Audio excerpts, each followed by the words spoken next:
Should I participate in a 401k? I wish I had a nickel for every time I've been asked that question in my 5-decade career. So I'm going to answer that question in this episode, and I'm going to explain to you the advantages versus the disadvantages of a 401k to help you determine, hey, should I participate in my company's 401k? And if so, how much should I participate? So get ready. I'm Doug Andrew. I've been a financial strategist and primarily a retirement planning specialist now for 5 decades, helping thousands of Americans optimize their assets and minimize taxes, but to prepare for a comfortable retirement and not outlive their money. Remember that. So let's get to the nitty gritty. When people ask, Doug, as a retirement planning specialist, should I participate in a 401k? I've just started with this new employer and they have a company 401k. Should I participate or not?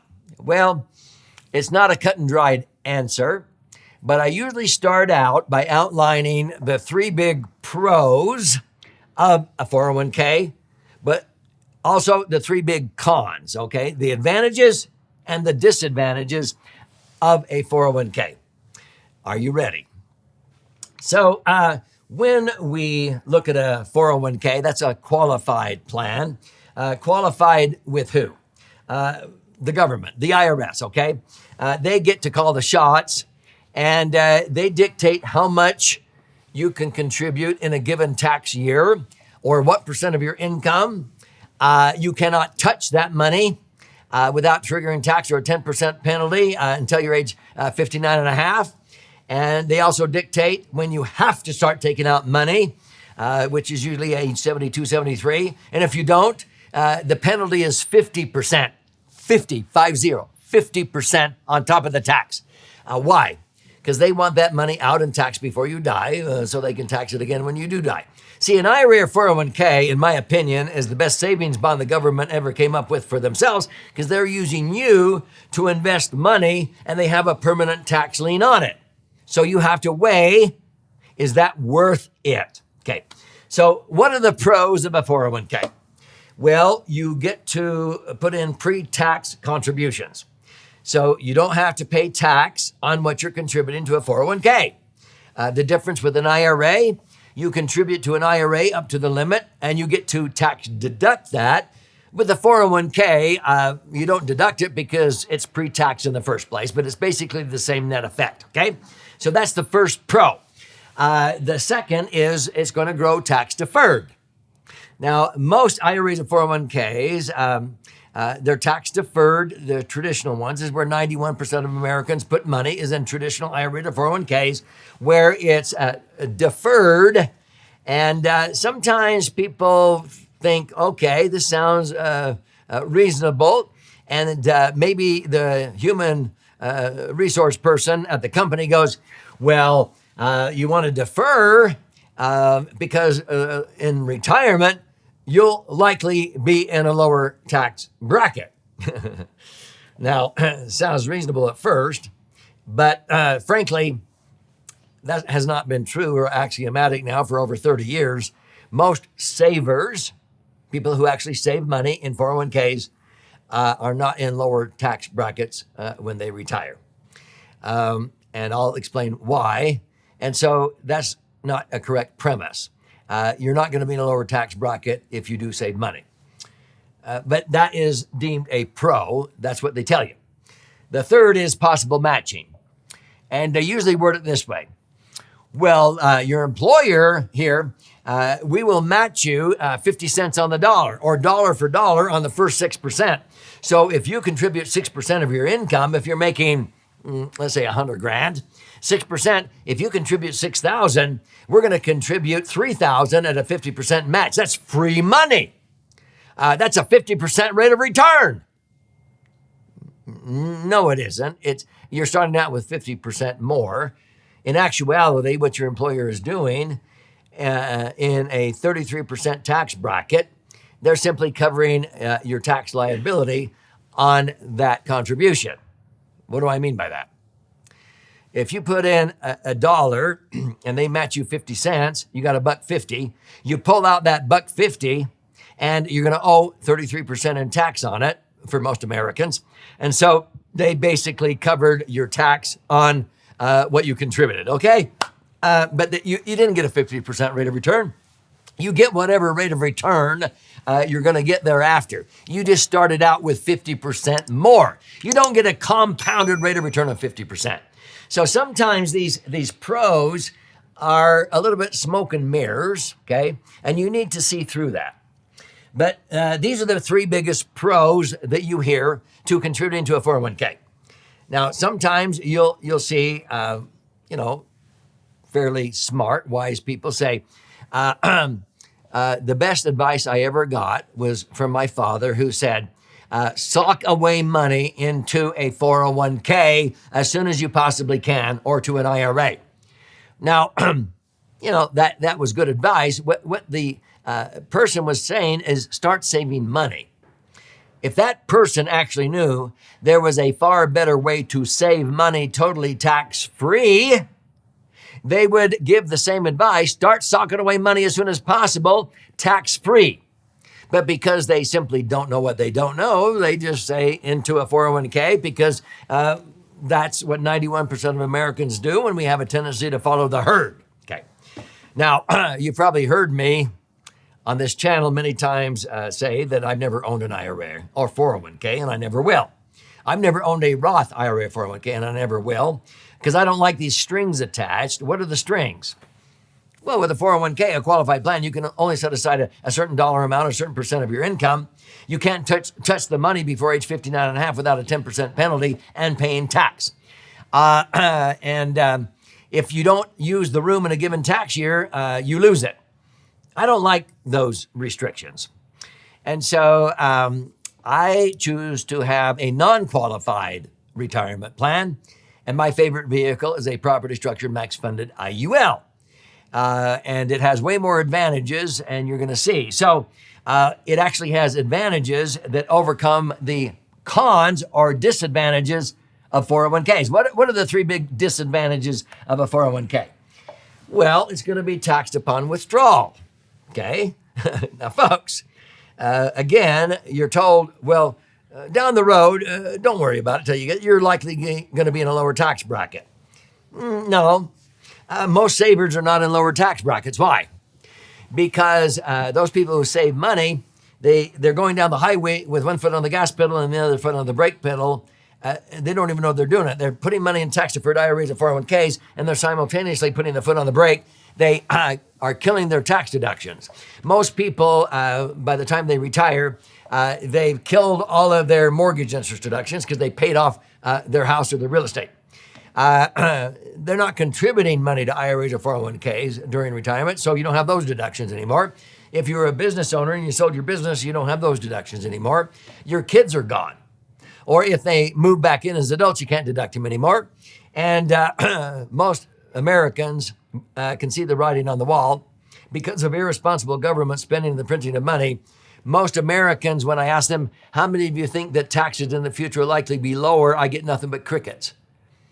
How many think they're going to be the same? Maybe one or two raise their hands. But when I say, how many of you think taxes in the future are likely to be higher, a sea of hands goes up. And I go, well, why are you continuing to defer in a 401k or IRA to some future perceived unknown advantage and build your nest egg up to this and then withdraw your money later when you're convinced taxes will be higher? And all of a sudden they go, oh. And they go, so are you talking about a Roth? And I go, well, a Roth is a step in the right direction because you're just paying tax on the seed money and enjoying the harvest now without tax. Because if you were a farmer and you had the choice of buying your seed in the springtime and you get a tax break on the seed, let's say, but you plant it, you cultivate, you irrigate, and in the fall you sell your harvest. And now you agree to pay tax. That's a traditional IRA or 401k. Most people do not think that down the road taxes will be lower. Okay. So that premise has not been true. And so they think of a Roth. Well, a Roth is a step in the right direction because you're simply paying tax on the seed and enjoying the harvest without tax. I've never owned a Roth and never will, because Roths also have strings attached. You can only put in a certain dollar amount, a certain percent of your income. You can't touch it for 5 years before 59.5 without a 10% penalty. And if you make too much money, you can't even have a Roth. Savvy CPAs and tax attorneys refer to max-funded IUL, a laser fund, as the rich person's Roth. You don't have to be rich to have a laser fund. You can set one up for $300, $500 a month. But you can't own a Roth if you make too much money, okay? So it's taxed upon withdrawal. You must use it up. What does that mean? Well, if you don't start accessing money out of an IRA or 401k by age 72, 73, this is called an RMD, required minimum distribution, based upon your life expectancy. If at age 72 and a half, if your life expectancy is 20 years, you have to take out 1/20th.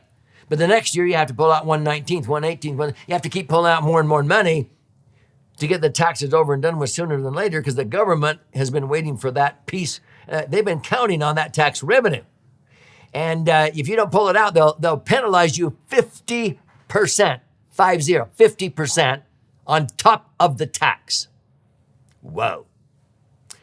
And then, did you know that most retirees outlive their money who have their money in 401ks? Because most 401ks are invested in the market, and the financial services industry tells you to only pull out 4% a year. And 4% is not going to cut it. But why is that? It's because the average retiree with money in the market is only averaging 3.49%, because they're buying and selling at the wrong times. So what ends up happening is, because of taxes, inflation, and market volatility, people have to pull out more than 4%. And when they do that, when they're only actually earning 3.5%, they outlive their money. So that's the truth.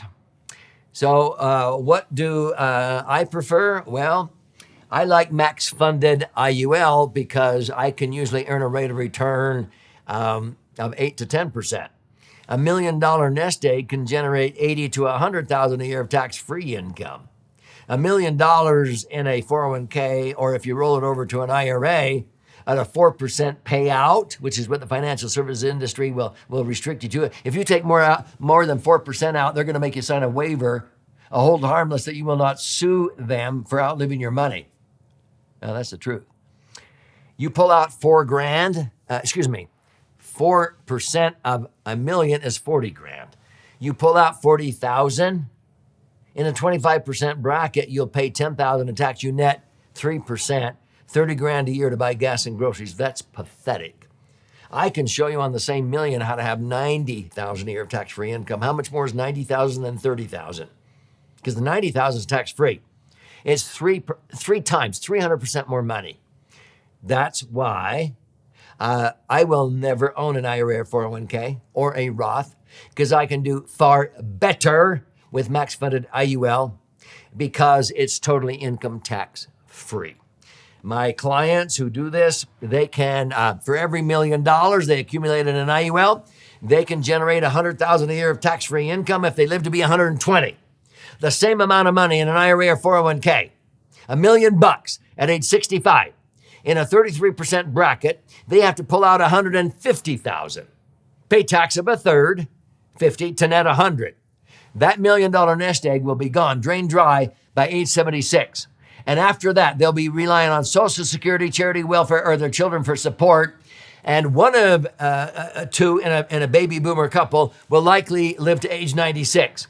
They'll be relying on Social Security, charity, welfare, or their children for support for 20 years, whereas an IUL keeps generating $100,000 a year of tax-free income for 20 years, and you still have the million sitting there. It's that simple. So, folks, that's why when people ask me, should I participate in a 401k? Well, that depends. If it's earning a good rate of return and you're getting matched, maybe contribute up to the match. But don't put one dime more than that. You can't believe how many people are putting in, 10 or 12% of their income, and they're only being matched on the first 6%. Hello? Reposition the overage that you're putting into a 401k that you're not being matched on, and you'll come out way ahead with max-funded IUL. Check it out. A property structured max-funded IUL is called a laser fund. And so this is our most recent best-selling book. It's flying off of our warehouse shelves. And you can go to Amazon and get it for $20 up to $60. If you do that, thank you. I'll gift you a copy of this 300-page book for free. Simply click on the link below or go to laserfund.com and you contribute a nominal amount towards the shipping and handling. I require a little bit of skin in the game.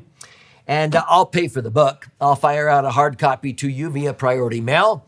And then when you are in there claiming your free copy, if you like to listen and learn or watch and learn, those formats available for your investment. You can schedule to attend a free educational webinar that we teach on a weekly basis, no charge.